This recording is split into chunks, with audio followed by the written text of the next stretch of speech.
And it is 9:16 on the morning show with Jeff and Will. We are back, and with us as we do around this time every Monday morning is Tina Traster from the Rockland County Business Journal. Good morning, Tina. How are you this morning?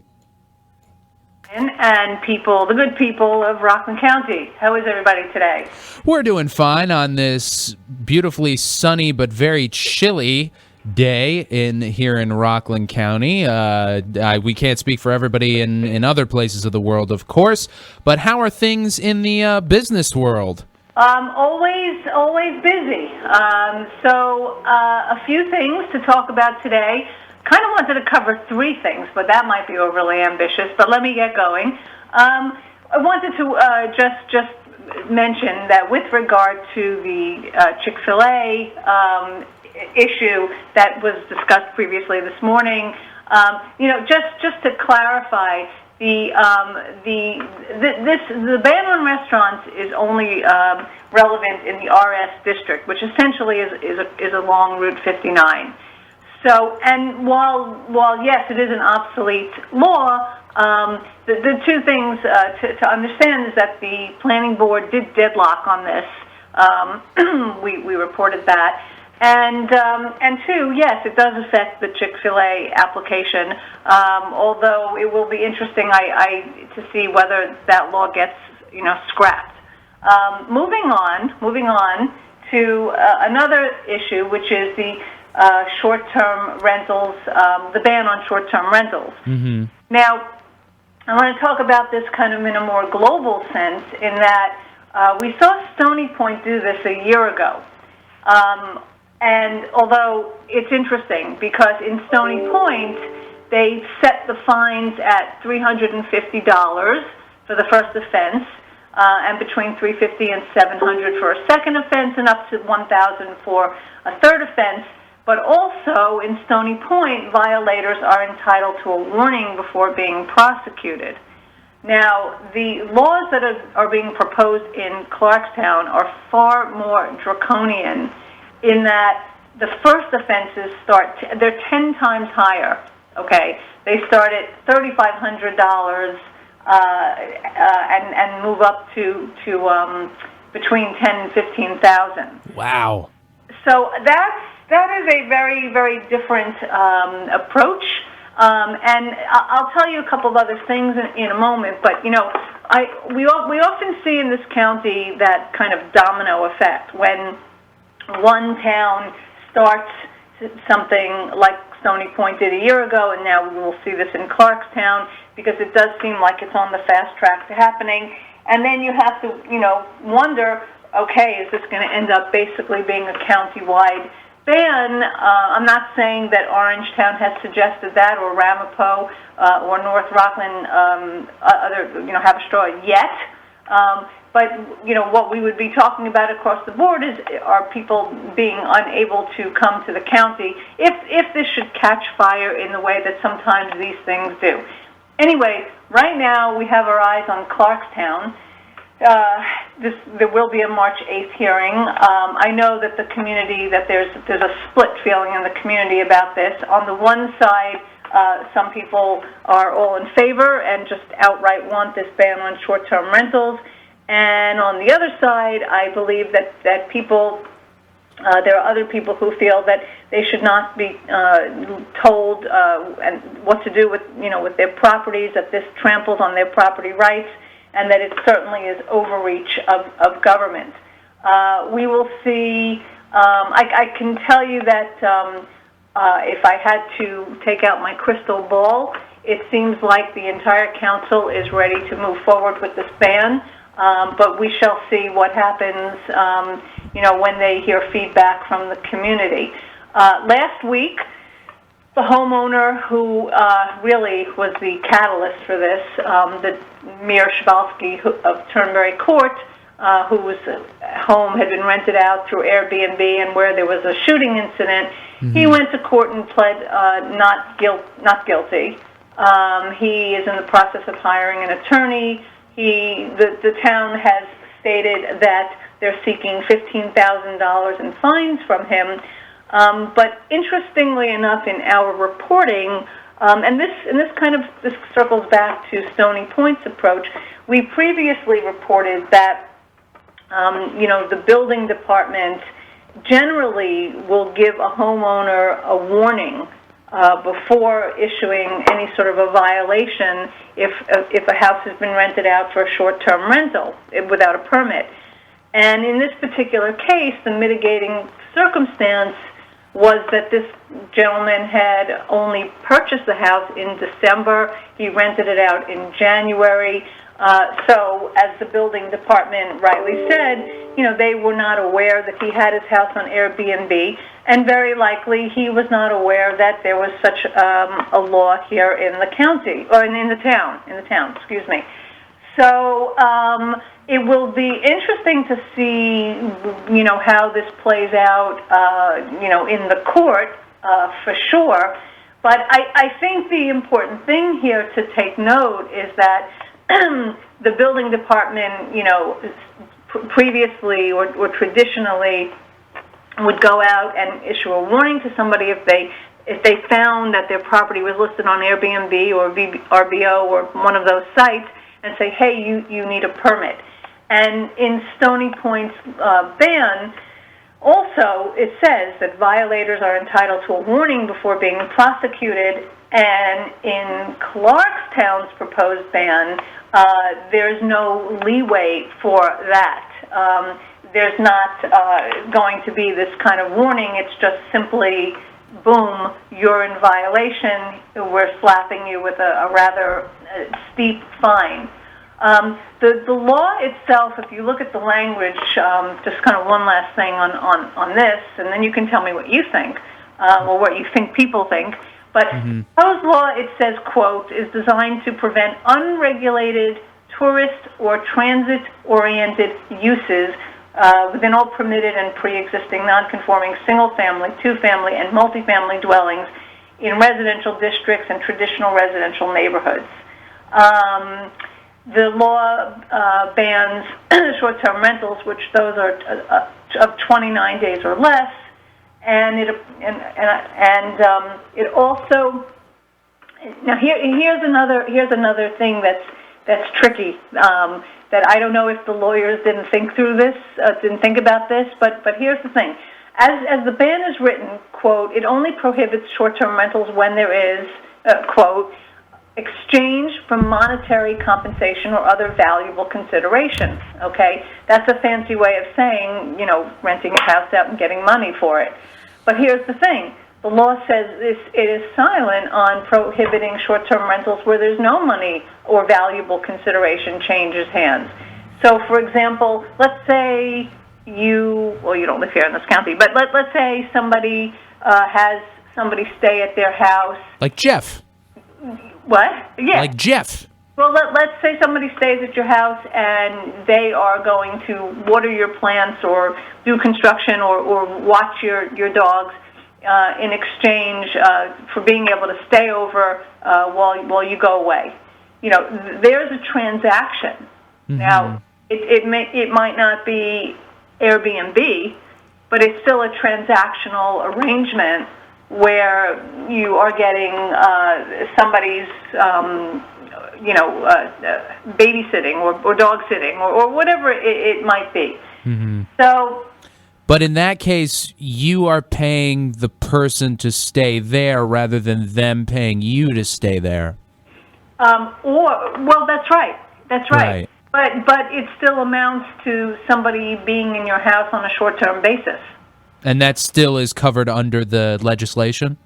No, well, that's the thing, is that it's vague? It's not addressed at all. Okay. It's not addressed at all. Interesting. So that I think that raises a little bit of a gray area. The other thing about the law is here's another thing about the law. This one is very curious, which is that the law would not only prosecute. Actually, this seems a bit. This just seems a bit out there. The law says that it would violate. It considers, this is quote, the unregulated tourists or transit-oriented users shall be considered accessories to the offense and will be subject to the same fine as homeowners. So can you imagine somebody from Manhattan comes in and rents the house on a short-term rental basis to somebody who has not got their permit or somebody who's now violating the ban?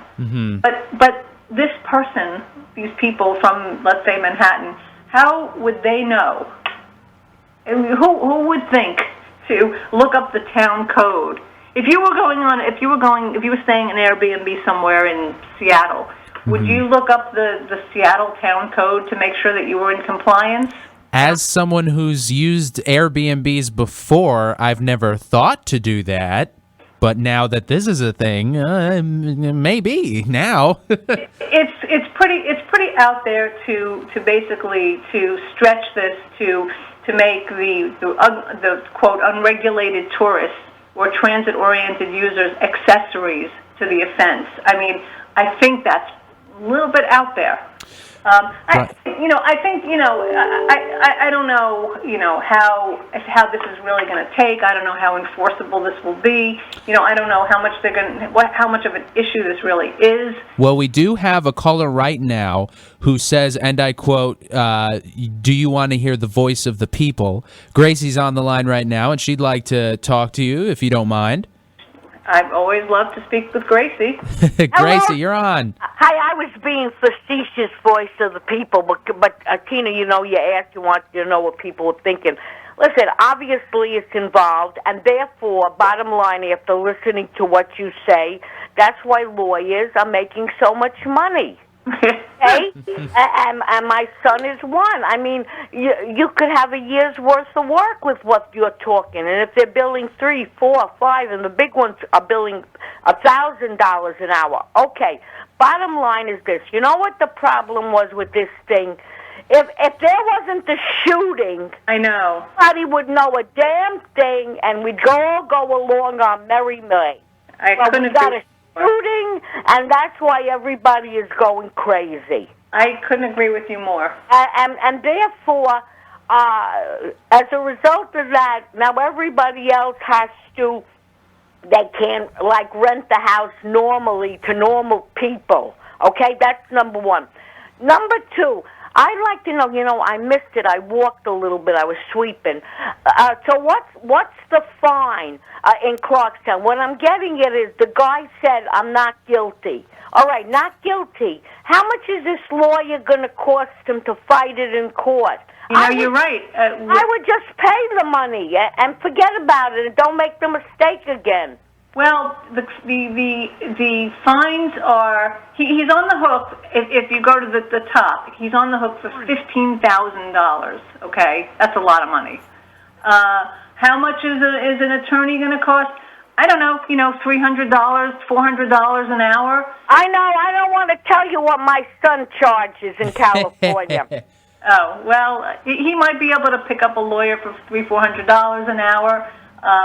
I think this will probably get settled between... That's what I was going to say, Tina. I mean, I feel sorry for him, but you got to be careful who you're renting your house to. Yeah, I mean, what'll probably happen is, if I had to take a guess, he will probably be on the hook for some fine.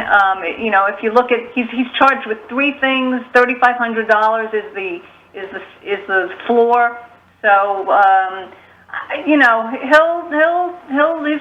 gonna definitely, it's definitely an ouch. He's definitely probably gonna, unless he tries to litigate this completely in court. But I can't imagine that he'll get away without some sort of a fine. I mean, it's an expensive lesson to learn. The guy, was new here and, wasn't even living in the house. I don't know if he is now. I don't think he is. I bet he bought it as an investment, and I bet he thought it was going to be quick money. What is it, Tina? A very big house? It is a big house. It's a 7-bedroom, 4-bathroom house. Wow. Yeah. Which is weird because I didn't think that we had houses that big in New City, but I guess we do. And maybe in that section, Yeah, I guess so. I mean, but look, I mean, people do with their property what they want to do, and there's no judgment. I mean, if you're wealthy and you can pay $1 million for a house, and whatever your vision is, as long as you're a good neighbor. I mean, the thing is that if he'd had a permit, okay, if he'd had a permit, right, and this thing had happened, I don't believe that he would have had legal exposure.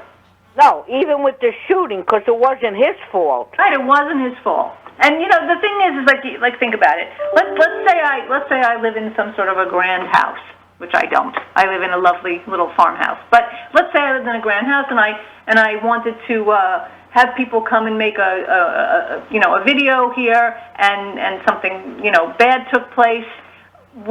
I wouldn't be on the hook for that if I loaned my house out.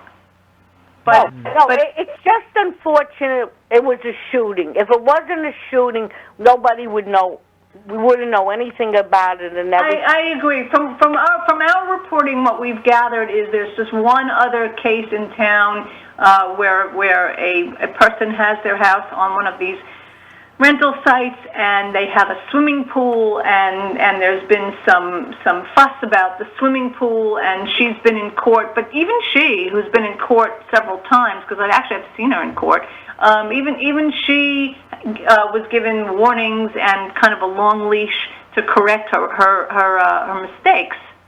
So this seems a little.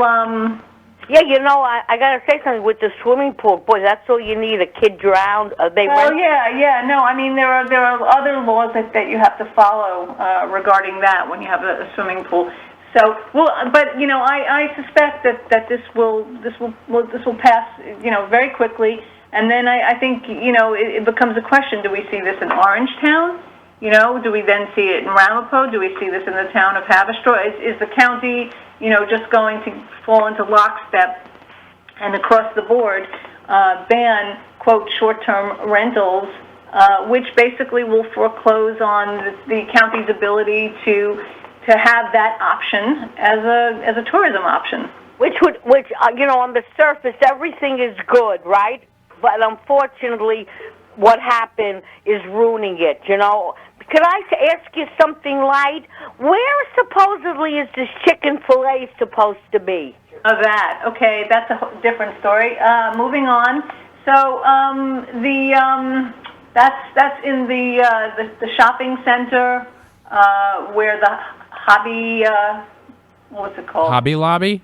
No, not Hobby Lobby. The other one, Hobby. I forget the name of it. Hey, the one on Route 59 near Wendy's, near St. Anthony's. Yeah, exactly. Oh, okay. Listen, I like to always leave on a happy note, and what could be better than food? Bye, Tina. Thank you. Bye, Gracie. Good night, Gracie.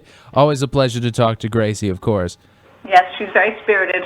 Well, thank you so much for joining us, Tina Traster from the Rockland County Business Journal. If you want more information, more articles about Rockland County business, you can go to rcbizjournal.com, sign up for their newsletter, or visit their Facebook page, Rockland County Business Journal. And thank you so much again, Tina Traster from the Rockland County Business Journal. We will talk to you next week at the same bat time on the same bat channel.